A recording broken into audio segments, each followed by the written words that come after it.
Same बराबर होता है ई नॉट से, ई सेम बराबर होता है ई नॉट से माइनस एन आर टी बटा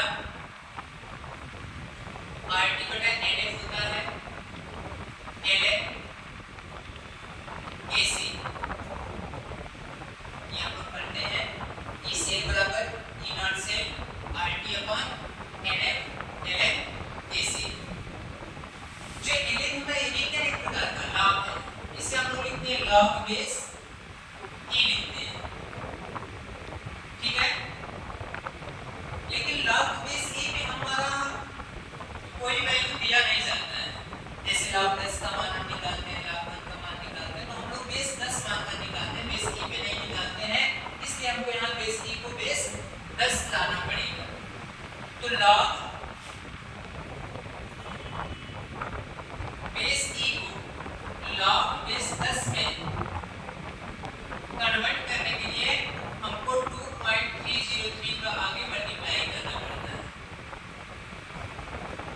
तो हम लोग लॉग एन की जगह हम लोग लाएंगे लॉग बेस 10, इसके लिए हम लोग 2.303 का मल्टीप्लाई कर लेंगे। देखें ई सेल बराबर ई नॉट से माइनस लॉग बेसिक में बेस 10 में बदल जाए तो आगे हम मल्टीप्लाई करेंगे 2.303 आरटी बटा एनएफ लॉग बेस 10 एसी। अब जो भी हमारा निगेटिव लगेगा बेस 10 में हम वैल्यू को प्रूव नहीं कर पाएंगे। अगर बेस ई रहेगा तो अगर लॉग 2 आ गया लॉग 10 आ गया तो उसकी वैल्यू हम प्रूव नहीं कर पाएंगे, इसलिए हम लोग लॉग बेस ई को लॉग बेस 10 में बदल करके रख लेते हैं। अब यहाँ पे देखिए ये हमारा एक बहुत बड़ा कैलकुलेशन है और हम चाहेंगे कि ये कैलकुलेशन हमारा बार बार ना करना पड़े, क्योंकि ये चीजें कांस्टेंट होती है। आर कांस्टेंट है, टेम्परेचर हमारा 298 हमेशा के लिए कांस्टेंट रहता है, यहाँ पे फैराडे कांस्टेंट एफ का मान भी हमेशा कांस्टेंट रहता है। तो जितनी वैल्यू कांस्टेंट रहती है उन वैल्यू को हम पहले ही कैलकुलेट कर लेते हैं, ठीक है ना। पहले ही कैलकुलेट करके रख लेने से क्या होता है कि हमारा क्वेश्चन लगाना थोड़ा आसान हो जाता है, हम आसानी से बार बार हमको कैलकुलेशन नहीं करना पड़ता है। तो यहाँ पे जब हम लोग आर का वैल्यू रख देते हैं 8.314, टी का मान 298 रख लेते हैं कार्बन टेम्परेचर के रूम टेम्परेचर पे, एफ का मान 96,500 रख लेते हैं। तो जब ये पूरी वैल्यू रख करके हम लोग कैलकुलेट करते हैं, एफ का मान हमने रख दिया 96,500, आर का मान रख दिया 8.314, टी का मान रख दिया टेम्परेचर 298। जब इतनी पूरी वैल्यू को रखकर हम कैलकुलेट करते हैं तो हमारा फार्मूला थोड़ा समराइज हो जाता है, इससे बराबर आ जाता है ई नॉट से माइनस, जब इसको हम लोग कैलकुलेट करते हैं तो आता है 0.059 divide by n।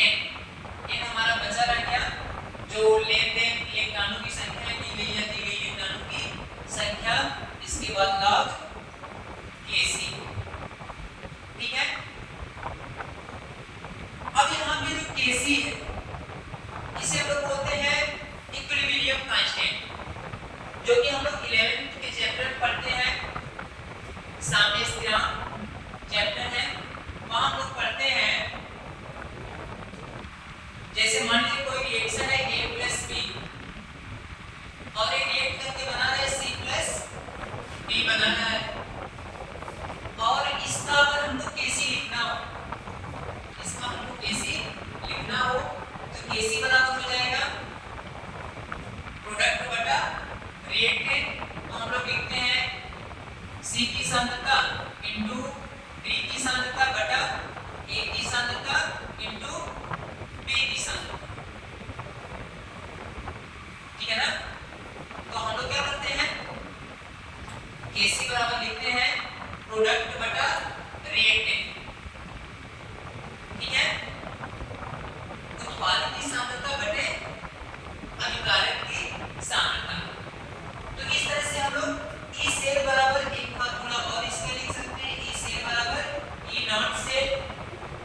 Not cell minus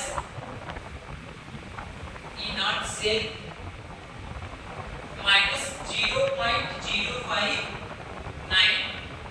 divide by n log, यहाँ पे क्या होगा प्रोडक्ट की सांद्रता बटा रिएक्टेंट की सांद्रता। ठीक है, तो इस तरह से हमारा न्यूमेरिकल लगाने के लिए हमारा फाइनल फार्मूला निकल करके आ जाता है, जिसे हमें न्यूमेरिकल लगाने के लिए याद रखना चाहिए। ई सेल बराबर होता है E not cell minus 0.059 divide by n log product by reactant. ठीक है, तो आइए हम लोग इसी तरह न्यूमेरिकल को देख रहे हैं। हमारा फार्मूला आ चुका है फाइनल निकल करके। हाँ, बार बार एक एग्जाम में क्वेश्चन पूछा जाता है कि नल समीकरण आप बताइए क्या होता है।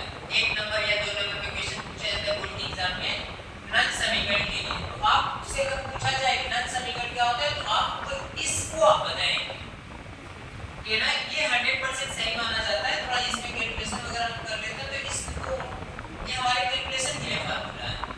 इसको आपको हर जगह नहीं बताना है। अगर कोई नल समीकरण आपसे पूछ रहा है एग्जाम में तो आप इस समीकरण को आप बताएंगे। इसका मान लगाने के लिए हम लोग इस समीकरण का प्रयोग करेंगे। ठीक है, तो आइए हमारे न्यूमेरिकल है यहाँ पर हम लोग देखेंगे। एक चीज अब मैं आपको बता दूं कि अगर यहाँ पे इनके कुछ कोएफिशिएंट, जैसे यहाँ पे बैलेंसिंग कोएफिशिएंट a हो, संयोजकता जिसे हम लोग बोलते हैं अभिक्रिया को बैलेंस करने के लिए जो हम लोग मल्टीप्लाई करते हैं, इसका हमने मान लिया कि किसी संख्या का मल्टीप्लाई में 2 है। यहाँ पे मान लीजिए कि कोई संख्या मल्टीप्लाई स्मॉल c हमने मान लिया, यहाँ पे मान लिया स्मॉल d। अब हम इसका जब इक्विलिब्रियम कांस्टेंट लिखते हैं तो जो साथ में मल्टीप्लिकेशन होता है उसको हम लोग पावर में चढ़ा देते हैं। जैसे c की सांद्रता है तो जो आगे जो इसको बैलेंस करने के लिए जिस संख्या को हमने गुणा किया है उस c को हम ऊपर घात के रूप में चढ़ा देते हैं। यहाँ पे जिस संख्या का मल्टीप्लाई है उसे हम यहाँ पे घात के रूप में चढ़ा देंगे। b के साथ आपने देखा a के साथ स्मॉल a का मल्टीप्लाई तो स्मॉल a चढ़ा दिया, b के साथ स्मॉल b का मल्टीप्लाई उसको हमने स्मॉल b चढ़ा दिया। तो इस तरह की चीजें भी आगे आएंगी करने के लिए, तो हम लोग इस न्यूमेरिकल में देख रहे हैं ये सब चीजें आएंगी।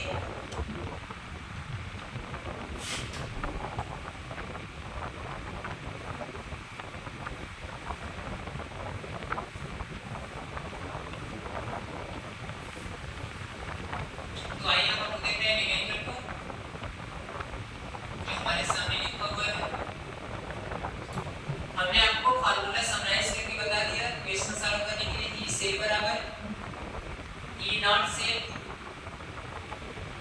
माइनस 0.059 वाला फार्मूला लेंगे क्योंकि हमें यहाँ न्यूमेरिकल लगाना है। लॉग प्रोडक्ट बाय प्रोडक्ट की सांद्रता बटा रिएक्टेंट की सांद्रता। अब ये ई नॉट सेल जो है ये आपको क्वेश्चन में दिया नहीं है, लेकिन जो इलेक्ट्रोड है उनके इलेक्ट्रॉन विभव को दिया गया है। तो ई नॉट सेल को निकालने के लिए आपको पहले ही बताया गया है ई नॉट सेल बराबर होता है E cathode minus E cathode minus E anode.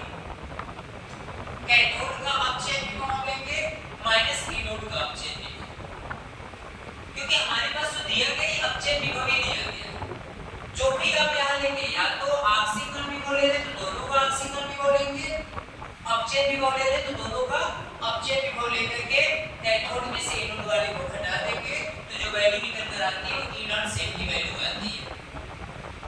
और एक चीज, जब आपको वैद्युत रसायन जब सेल को रिप्रेजेंट करने के लिए आपको बताया गया कि सेल को कैसे रिप्रेजेंट किया गया जाता है, तो वहां पे बताया जाता है कि सबसे पहले लिखा जाता है एनोड को।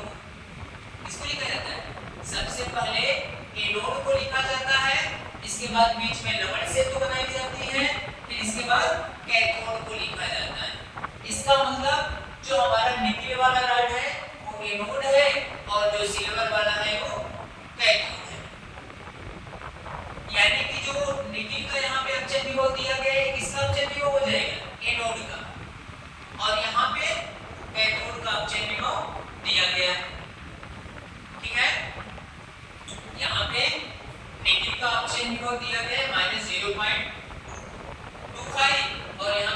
का ऑब्जेक्ट दिया गया है 0.80 दिया गया है।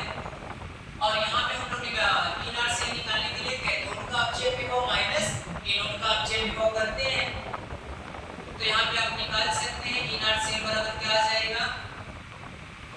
देखिए कैथोड कौन होगा, ये एनोड हो गया निकल वाला, ये होगा हमारा कैथोड। तो हम लोग कैथोड को पहले लिखेंगे 0.80 माइनस एनोड का कितना दिया है माइनस, तो यहाँ पे आगे क्वेश्चन लगाएंगे माइनस 0.25।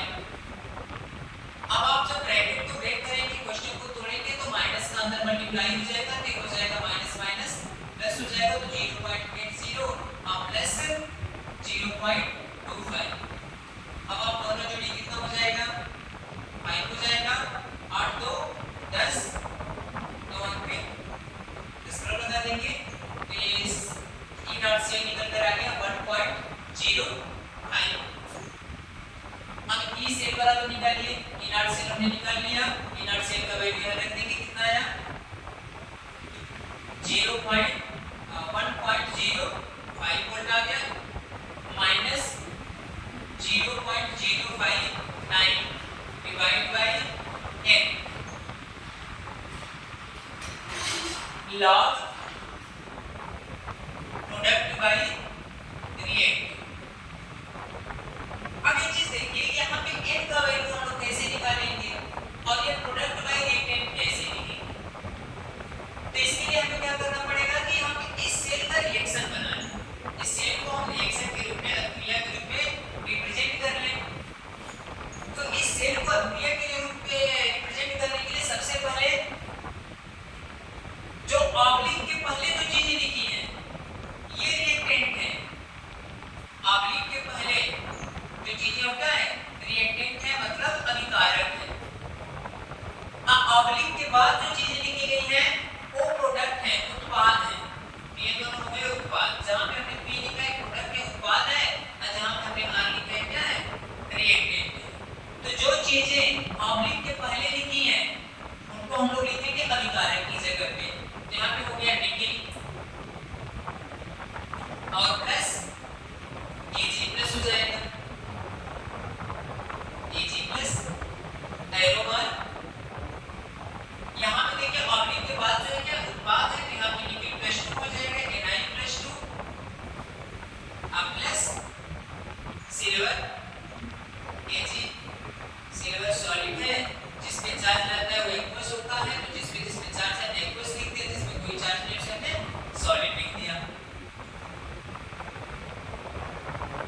अब आप देखिए यहाँ पे कि निकिल जा रहा है, यहाँ पे निकिल की ऑक्सीकरण संख्या 0 है और निकिल 0 से जा रहा है प्लस 2 में, यानी निकिल 2 इलेक्ट्रॉन का त्याग कर रहा है। इसलिए इसमें कितना चार्ज आ गया प्लस 2 चार्ज आ गया। और यहाँ पे सिल्वर प्लस से जा रहा है 0 में, यानी सिल्वर एक इलेक्ट्रॉन त्यागा था और इसने क्या किया ग्रहण करके 0 में चला गया, यानी यहाँ पे सिल्वर इलेक्ट्रॉन को ग्रहण कर रहा है, निकिल इलेक्ट्रॉन का त्याग कर रहा है। लेकिन यहाँ पे समस्या इस बात की कि निकिल 2 इलेक्ट्रॉन का त्याग कर रहा है और एक सिल्वर केवल एक ही इलेक्ट्रॉन का ग्रहण कर रहा है। तो यहाँ पे लेंथ और देन इलेक्ट्रॉनों की संख्याएं बराबर है, अगर त्याग रहा है 2 इलेक्ट्रॉन तो ग्रहण करने वाला भी 2 होना चाहिए। ये 2 त्याग रहा है तो इसे 2 ग्रहण भी करना चाहिए, लेकिन सिल्वर की क्षमता एक ही इलेक्ट्रॉन ग्रहण करने की है एक सिल्वर की, इसलिए हमको सिल्वर कितना लेना पड़ेगा 2 लेना पड़ेगा, ताकि जो निकिल 2 इलेक्ट्रॉन का त्याग कर रहे हैं तो दोनों सिल्वर मिलकर के दोनों इलेक्ट्रॉन को ले, क्योंकि एक सिल्वर एक ही इलेक्ट्रॉन त्याग सकता है। तो इस तरह से दोनों सिल्वर मिलकर के दोनों इलेक्ट्रॉन ग्रहण कर लेंगे। यहाँ सिल्वर 2 हो गया तो 2 का मल्टीप्लाई हम लोग यहाँ भी कर लेंगे, ठीक है। अब यहाँ पे आप देखिए कि कितने इलेक्ट्रॉन का लेन देन हो रहा है, 2 का निकिल 2 इलेक्ट्रॉन का त्याग कर रहा है, 2 सिल्वर मिलकर के 2 इलेक्ट्रॉन ग्रहण कर रहे हैं, तो लेन देन इलेक्ट्रॉनों की संख्या कितनी हो गई 2। तो यहाँ पे n का मान हो जाएगा 2 हो जाएगा, जितने इलेक्ट्रॉन का लेन देन हुआ वही क्या होता है n का मान होता है। n बराबर कितना आ जाएगा 2 आ जाएगा। इसके बाद चलिए आगे देखते हैं। तो हो जाएगा ये ई सेल बराबर 1.05 minus 0.059 divide by 2 log product में आप देखिए प्रोडक्ट बाय रिएक्टेंट, प्रोडक्ट में निकल प्लस 2 है, याद रखिए निकल प्लस 2 की सांद्रता इनटू प्रोडक्ट में एसी है, सॉलिड है ये, इसकी सांद्रता। और यहाँ देखिए मल्टीप्लाई है ना दो का, तो जो हमने बताया था कि जो मल्टीप्लाई होता है उसको हम घात के रूप में चढ़ा देते हैं बटा रिएक्टेंट निकल सॉलिड है, अब यहाँ पे लिखेंगे निकल Na सॉलिड, यहाँ पे एक है तो एक का हम लोग बात चढ़ाते नहीं है। यहाँ पे देखिए सिल्वर प्लस के साथ दो का मल्टीप्लाई है तो हम लोग लिखेंगे यहाँ पे Ag प्लस और इसके पास दो की घात चढ़ा देंगे जो आगे बैलेंसिंग कोएफिशिएंट है जो कि अब बैलेंस के लिए हमने मल्टीप्लाई किया उसको हम लोग घात के रूप में चढ़ा देते हैं। आगे आ जाएगा बराबर 1.05 माइनस 0.059 को हम लोग लिख सकते हैं लगभग 0.06 डिवाइड बाय 2 लॉग। अब यहाँ पे देखिए निकल प्लस 2 की सांद्रता दिया गया है कितना 0.01, तो हमने रख दिया यहाँ पे 0.01 इनटू सिल्वर सॉलिड है और किसी भी ठोस की सांद्रता 1 होती है तो हमने सॉलिड की सांद्रता के का स्क्वायर कर दिया बटा यहाँ पे निकल सॉलिड है और ठोस की सांद्रता हमेशा 1 होती है, ये बात आपको याद रखना है, इनटू सिल्वर प्लस की सांद्रता 0.1 दिया है, यहाँ हम रखेंगे 0.1 और स्क्वायर है तो स्क्वायर कर देंगे, ठीक है। तो यहाँ पे हो जाएगा 1.05 माइनस ये भाग से भाग देंगे तो हो जाएगा 0.03 लॉग 0.03 लॉग ये हो जाएगा 0.01 और ये देखिए 0.1 into 0.1 1 होगा, लेकिन पॉइंट्स अब दो अंक के बाद देंगे, जैसे मैं यहाँ बता दूं 0.1 का मल्टीप्लाई अगर आप 0.1 में कर रहे हैं तो ये आएगा 0.01 तो स्क्वायर है तो ये आ जाएगा आपका 0.01। इस तरह से दोनों वैल्यू कट जाएगी, यहाँ पे हो जाएगा 1 और log 1 बेस 10 का मान आप जानते हैं कितना होता है 0, यहाँ पे हो जाएगा 1.05 माइनस 0.03 इनटू 0, तो ई सेल का मान कितना आ जाएगा, ई सेल बराबर आपका आ जाएगा 1.05 वोल्ट, ठीक है। तो इस तरह से इस न्यूमेरिकल में जितनी भी चीजें आती है मैंने न्यूमेरिकल से उसकी फार्मूले से लेकर के सारी चीजें आपको समझाने की कोशिश की है, तो आप वीडियो को ध्यान से देखिए, समझिए क्वेश्चन के पीछे